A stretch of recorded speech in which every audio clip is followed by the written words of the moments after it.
ശബരിമല വിഷയത്തിൽ വാസുവിൽ ഒതുങ്ങത്തില്ല കാര്യങ്ങൾ.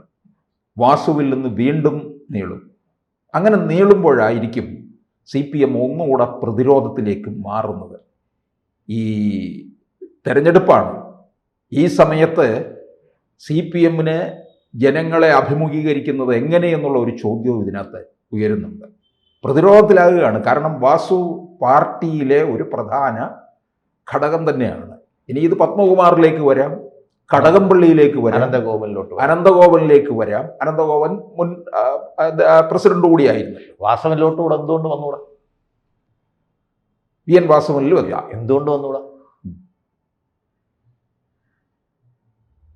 അപ്പൊ വാസവന് പ്രത്യേകിച്ച് ഇമ്മ്യൂണിറ്റി ഒന്നും കൊടുക്കുന്നില്ലല്ലോ ഇന്ത്യൻ ഭരണഘടനയിൽ.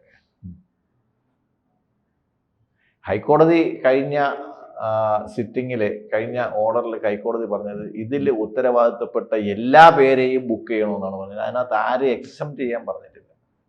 രസം, ഈ 16 പേർക്കെതിരായിട്ടുള്ള FIR ഫയൽ ചെയ്തിട്ട് ഒരു ദേവസ്വം ബോർഡ് മുൻ സെക്രട്ടറി മാത്രമാണ് മുൻകൂർ ജാമ്യാപേക്ഷയുമായിട്ട് ഹൈക്കോടതിയിൽ പോയി. അതൊരു ടെസ്റ്റ് ഡോസ് ആയിരുന്നു. കോടതി ഭാഷയിൽ ടെസ്റ്റ് ഡോസ് എന്ന് പറയും. ഒരാളെ ഉണ്ടെങ്കിൽ ബാക്കിയുള്ളവർ അറിയാമല്ലോ എന്ന് മനസ്സിലായി. അപ്പം അതോടെ ഹൈക്കോടതിയുടെ പൾസ് എന്താണെന്ന് ഈ ബാക്കി ഉള്ള ആൾക്കാർക്കെല്ലാം മനസ്സിലായി. മുൻകൂർ ജാമ്യാപേക്ഷ കൊടുത്താൽ എന്തായാലും ഹൈക്കോടതി സ്വീകരിക്കില്ല എന്ന് മനസ്സിലായി. കാര്യം ഹൈക്കോടതിയിൽ തന്നെ ഒരു ഡിവിഷൻ ബെഞ്ചിൻ്റെ പരിഗണനയിൽ ഇരിക്കുന്ന കേസിൽ ഒരു സിംഗിൾ ജഡ്ജി എന്തായാലും ജാമ്യം കൊടുക്കാൻ ഉള്ള സാധ്യത കുറവാണ്. ഇതിനകത്ത് മുൻകൂർ ജാമ്യമില്ല. അതന്നെ കൊടുക്കണമെങ്കിൽ ഹൈക്കോടതി കൊടുക്കണം. അപ്പോൾ ഹൈക്കോടതി ഈ കേസിലുമായിട്ട് ഉൾപ്പെട്ട ആ ഡിവിഷൻ ബെഞ്ചിൽ ഹൈക്കോടതിയുടെ മുമ്പ് ചെന്ന ദേവസ്വം ബോർഡ് സെക്രട്ടറി ഒരു വനിതയായിട്ട് പോലും അവരടുത്ത് പറഞ്ഞത് നിങ്ങൾ കീഴ്ക്കോടതിയിൽ പോയി ജാമ്യം എടുത്തോളാനാണ് പറഞ്ഞത്. വിചാരണ കോടതിയിലെ സെഷൻസ് കോടതിയിൽ പോയി ഒരു ജാമ്യം എടുത്തോളാനാണ് പറഞ്ഞത്. അവർ സെഷൻസ് കോടതിയിൽ പോയില്ല, ജാമ്യം എടുത്തുമില്ല. സെഷൻസ് കോടതിയിൽ നിന്ന് കിട്ടത്തില്ല, പോയില്ല. ഹൈക്കോടതിയുടെ പരിഗണനയിരിക്കുന്ന ഒരു കേസിൽ സെഷൻസ് കോടതി എങ്ങനെ ജാമ്യം കൊടുക്കും? അതിൻ്റെ ഒരു സബോർഡിനേറ്റ് കോടതിയാണല്ലോ. അതെ, അവർക്ക് മുൻകൂർ ജാമ്യം എന്ത് അടിസ്ഥാനത്തിലാണ് കൊടുക്കാൻ സാധിക്കുന്നത്? അന്വേഷണ ഉദ്യോഗസ്ഥന്മാരെ ഇവൈഡ് ചെയ്യാൻ വേണ്ടിയിട്ട് ഇവർക്ക് എന്തിനാ കോടതികൾ സൗകര്യം ഒതുക്കി കൊടുക്കണം? പ്രത്യേകിച്ച് ഹൈക്കോടതി നേരിട്ടെടുത്ത കേസാണ്. ഹൈക്കോടതി പരിഗണനയിലിരിക്കുന്ന കേസല്ല, ഹൈക്കോടതിയാണ് ഈ കേസിലെ വാദി. 10 ദിവസം കൂടുമ്പോൾ ഉദ്യോഗസ്ഥന്മാർ റിപ്പോർട്ട് കോടതിയെ ധരിപ്പിക്കണം. റിപ്പോർട്ട് അത് അടുത്ത മാസം ഡിസംബർ 3-ാം തീയതി ആണെന്ന് തോന്നുന്നു കോടതി അടുത്ത ഹിയറിങ്ങിന് വിളിച്ചേക്കും. അതുകൊണ്ട് ഇവരെ എത്ര തവണ ഈ ചോദ്യം ചെയ്യലിന് വിളിപ്പിച്ചാൽ പോലും അധികം ഒഴിഞ്ഞു മാറാനായിട്ട് സാധിക്കത്തില്ല. അടുത്ത തവണ ചെല്ലുമ്പോഴത്തേക്ക് മുഴുവൻ പ്രതികളും വേണം എന്ന് തന്നെയാണ് കോടതി വളരെ വ്യക്തമാക്കിയിട്ടുള്ളത്.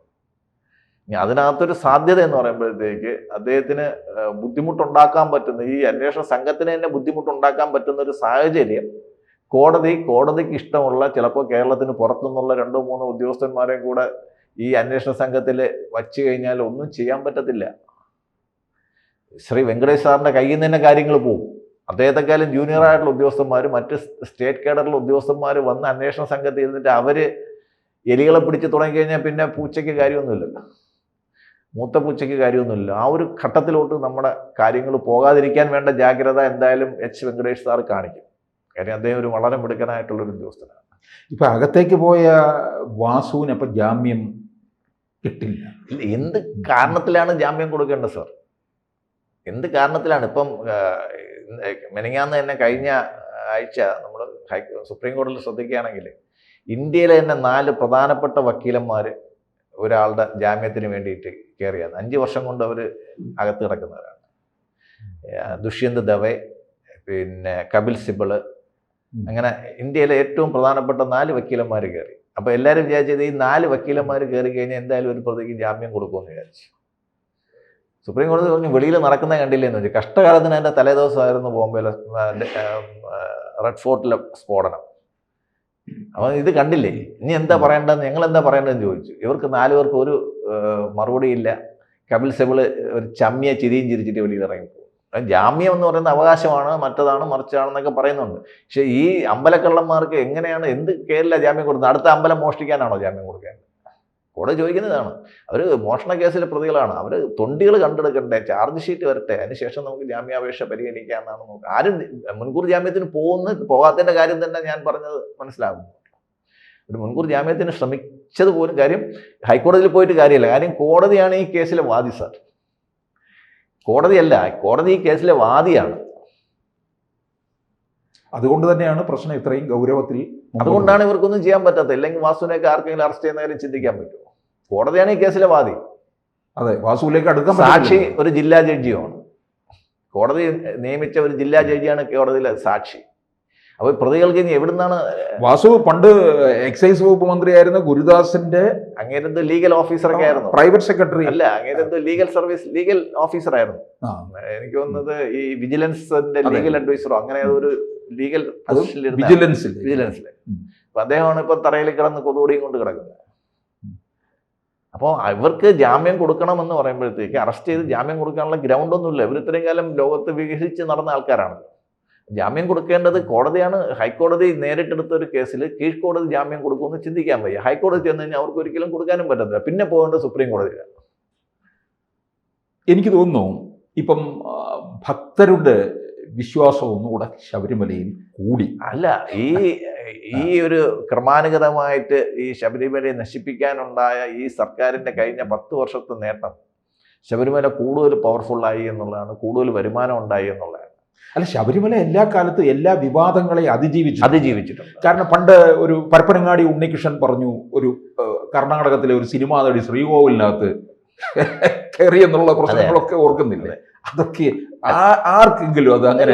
ഇപ്പോൾ പണ്ട് ഈയിടയ്ക്ക് ഒരു റിട്ടയർഡ് SP പറഞ്ഞിട്ടുണ്ടായിരുന്നു, പണ്ട് തിരുവിതാംകൂറിലെ റാണിമാര് 80 വയസ്സ് തികയാത്ത റാണിമാർ അവിടെ പോയി ദർശനം നടത്തിയിട്ടുണ്ടെന്നൊക്കെ പറയുന്നുണ്ട്. ശരിയായിരിക്കാം. നമുക്ക് ഈ അയ്യപ്പന്, ഈ യുവതികളുമായിട്ട് അയ്യപ്പന് വിരോധമൊന്നുമില്ല. ക്ഷേത്രത്തിലെ ആചാരം സംബന്ധിച്ച് നിലവിൽ നിൽക്കുന്ന ചില കാര്യങ്ങൾ കൊണ്ട് മാത്രം ഇങ്ങനെ പോകുന്നു എന്ന് മാത്രമേ ഉള്ളൂ.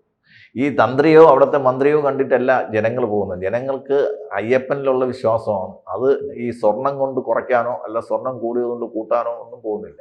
യുവതികൾ കയറിയതുകൊണ്ട് അയ്യപ്പന്മാരുടെ വിശ്വാസം ഒട്ടും കുറഞ്ഞിട്ടുമില്ല. അവരുടെ ചൈതന്യവും വരുമാനവും കൂടി വരുന്നതായിട്ടാണ് നമ്മൾ കാണുന്നത്. അപ്പൊ ഇത് എനിക്ക് തോന്നുന്നു ഇപ്പൊ വിജയമല്യ കൊടുത്ത സ്വർണത്തിലാണ് ഇത്തരത്തിലുള്ള ഈ സ്വർണ്ണപ്പാളികളിലുമൊക്കെ കുറവ് സംഭവിച്ചിരിക്കുന്നത്. ഈ ശബരിമലയിലെ ഈ അല്ലാതെ നേർച്ചയായിട്ട് കിട്ടുന്ന ഈ ഇപ്പൊ ശബരിമലയിൽ ഒരു വർഷം 300-350 കോടിയാണ്. ഇതൊക്കെ വകമാറ്റി ചെലവഴിക്കുന്നില്ല. അതാണ് പറഞ്ഞത്, കഴിഞ്ഞ 5 വർഷമായിട്ട് ഓഡിറ്റ് ചെയ്തിട്ടില്ല. നമ്മുടെ ദേവസ്വത്തിന്റെ പെട്രോൾ പമ്പിലെ കണക്ക് പോലും 5 വർഷമായിട്ട് ഓഡിറ്റ് ചെയ്തിട്ടില്ല എന്നാണ് പറയുന്നത്. അപ്പോൾ അയ്യപ്പൻ്റെ നമ്മുടെ ഒരു ചൊല്ലുണ്ടല്ലോ, കാട്ടിലെ തടി തേവരാനെന്ന് പറയുന്നത്, ഇത് ദൈവത്തിന്റെ പൈസ, നിങ്ങൾ മോഷ്ടിക്കുന്നവരൊക്കെ മോഷ്ടിച്ചോ എന്ന് പറയുന്നത് ദേവസ്വം അല്ലേ. 2016 പിണറായി വിജയൻ അധികാരത്തിൽ വന്നു കഴിഞ്ഞ് നടത്തിയ മന്ത്രിസഭാ യോഗത്തിൽ പറഞ്ഞ്, അത് പിന്നീട് വാർത്താ സമ്മേളനത്തിൽ പറഞ്ഞൊരു കാര്യമാണ്, അവതാരങ്ങൾ വരുമോ. അല്ല, ശബരിമലയിൽ നിന്ന് നമുക്ക് പണം കൊയ്യാം എന്നാണ് പറഞ്ഞത്. അത് ഒറ്റ പത്രം മാത്രമേ അത് പിറ്റേ ദിവസം തലക്കെട്ടായിട്ട് കൊടുത്തുള്ളൂ. അത് ജന്മഭൂമി പത്രമാണ്. ശബരിമലയിൽ നിന്ന് പണം കൊയ്യായിരുന്നു. 2016 പിണറായി വിജയൻ പോയി ശബരിമലയിൽ. ആദ്യം പമ്പ വരെ പോയുള്ളൂ. അന്ന് പ്രയാർ ഗോപാലകൃഷ്ണനായിരുന്നു പ്രസിഡന്റ്. അതെ, ഈ പമ്പ വരെ ചെന്നു. അതികഠിനമായ മഴ കാരണം കയറാൻ പറ്റില്ല. പിന്നത്തെ തവണ പോയി തിരുമുറ്റത്ത് വരെ ചെന്നു, ശ്രീകോവിലിൻ്റെ അടുക്ക് വരെ ചെന്നു. എനിക്ക് തോന്നുന്നു അന്നേ പലതും നോട്ടം പോകുന്ന. ഈ കൊള്ള മുഴുവൻ കൊണ്ടുവന്നതിന്റെ ക്രെഡിറ്റ് ശ്രീ പിണറായി വിജയന് തന്നെയാണ്. ഈ കൊള്ള പുറത്ത് കൊണ്ടുവന്നതിന്റെ ക്രെഡിറ്റ് പൂർണ്ണമായിട്ടും ശ്രീ പിണറായി വിജയനുള്ളതാണ്. അയ്യപ്പ സംഗമം നടത്തിയത് കൊണ്ടാണ് ഈ ജഡ്ജി അവിടെ പോകാനിടയായതും ദർശനം നടത്താനിടയായതും അപ്പോഴേ ഈ പാളി കാണാനില്ല എന്നുള്ള മനസ്സിലാക്കാനിടയായതും. ഇദ്ദേഹം ഈ അയ്യപ്പ സംഗമം നടത്തിയില്ല എന്നെങ്കിൽ ചിലപ്പോൾ ഇപ്പോഴും ഇത് പുറത്തു വരില്ല, ചിലപ്പോൾ ഒരിക്കലും പുറത്തു വരത്തില്ലായിരുന്നു. ചെറിയൊരു വാർത്തയായിട്ട് മാത്രം അല്ല, ചിലപ്പോൾ അറിയില്ലായിരുന്നു. കാര്യം ഈ സ്വർണം, നമ്മൾ ദർശനത്തിന് പോകുന്നവർ സ്വർണം പൂശിയതാണോ അല്ലെങ്കിൽ സ്വർണ്ണ പാളിയാണോ എന്ന് നമുക്ക് അറിയത്തില്ലല്ലോ. അവിടെ ആർക്കും നമുക്ക് നിൽക്കാൻ പറ്റത്തില്ല. ഒരു മിനിറ്റ് പോലും അവിടെ നിൽക്കാൻ പറ്റുന്നില്ല. നമ്മളൊന്നും അറിയത്തില്ലല്ലോ. നമ്മൾ ഇതിന്റെ വഴിക്ക് ഇങ്ങനെ പോവല്ലേ, നമുക്കൊന്നും അറിയത്തില്ല. ഇതിങ്ങനെ തന്നെ ഇരിക്കുമായിരുന്നു. യഥാർത്ഥത്തിൽ ഞാൻ മുമ്പും പറഞ്ഞിട്ടുള്ള പോലെ ഉത്തമ അയ്യപ്പ ഭക്തൻ എന്ന് പറയുന്ന ശ്രീ പിണറായി വിജയനാണ്. അദ്ദേഹം അയ്യപ്പന് വേണ്ട എല്ലാ കാര്യങ്ങളും അയ്യപ്പൻ അദ്ദേഹത്തിൽ കൂടെ ചെയ്യിക്കുന്നു എന്ന് വേണം നമ്മൾ മനസ്സിലാക്കാൻ. അപ്പോൾ എന്തായാലും അയ്യപ്പ സംഗമം നല്ലൊരു കാര്യത്തിന്, അയ്യപ്പ സംഗമം നമുക്ക് ഗുണകരമായിട്ട് വന്നു എന്നുള്ളതാണ് നമ്മൾ മനസ്സിലാക്കേണ്ടത്. അയ്യപ്പ സംഗമത്തിന് പോകണം. നമ്മൾ ഇതിൻ്റെ ക്രെഡിറ്റ് മുഴുവൻ പോകേണ്ടത് അയ്യപ്പ സംഗമത്തിനാണ്. കാര്യം യാദൃച്ഛികമായിട്ടാണെങ്കിലും ഈ സംഭവങ്ങൾക്കെല്ലാം കാരണഭൂതമായത് നമ്മളെ കാരണഭൂതവും പിന്നെ ഈ അയ്യപ്പൻ സംഗമഭൂതവുമാണ് ഇതിന് കാരണമായതെന്നാണ് നമ്മൾ. കൂടുതൽ വാർത്തകളും വിശേഷങ്ങളും നിങ്ങളിലേക്ക് എത്താൻ ABC മലയാളം സബ്സ്ക്രൈബ് ചെയ്യുക, ബെൽ ബട്ടണും അമർത്തുക.